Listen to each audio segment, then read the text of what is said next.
Hey, I'm going to be going over AirPinpoint's new automatic check-in and check-out system. So a big problem with current asset management systems is that your most important employees, like your drivers, your construction workers, everyone actually interacting with your assets, they don't really love updating equipment, and they just don't do it in practice because they have better things to be doing.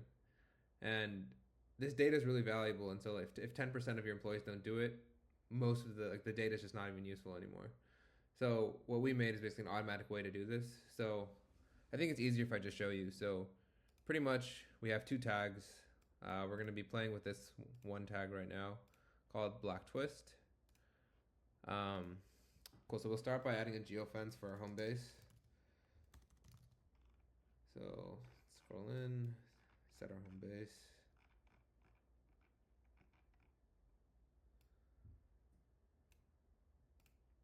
Cool. So we can change the radius a bit.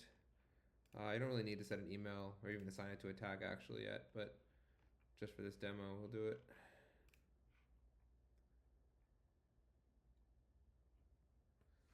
Cool, so we have home base set up.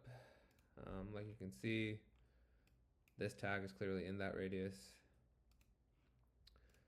And so let's get set up with assigning this tag to a piece of equipment. So let's say we have a compressor. We're going to assign it to this tag. Every time it enters our home base, we want to check it in. Every time it checks out, we're going to want to check it out. Cool. So you can see here that it's checked in, it's available. I have a script here that will simulate some location records for it exiting. So let's run that.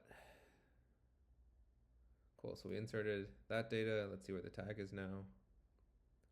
Cool, so this tag is now in the middle of the ocean, clearly outside of our geofence.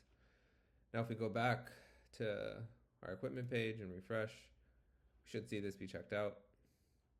Cool, we'll see timestamp for when it was checked out, who was checked out by. Yeah, so you could add notes, and yeah, that's pretty much it.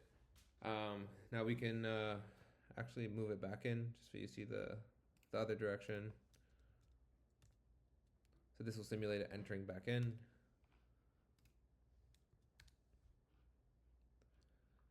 Cool. And then we just need to refresh.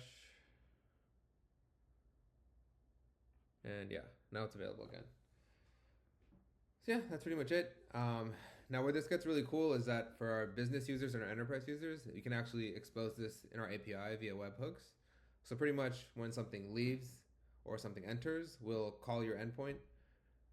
And you can use it to do a lot of things. For example, like if you have drivers and every time something leaves, you want to start billing, or you want to start tracking time,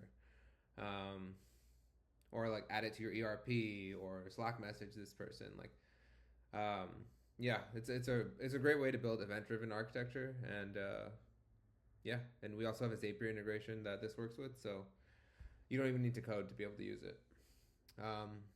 Yeah, and so if this seems cool to you and this seemed easy, contact us at info@airpinpoint.com and you can try it out. Thanks.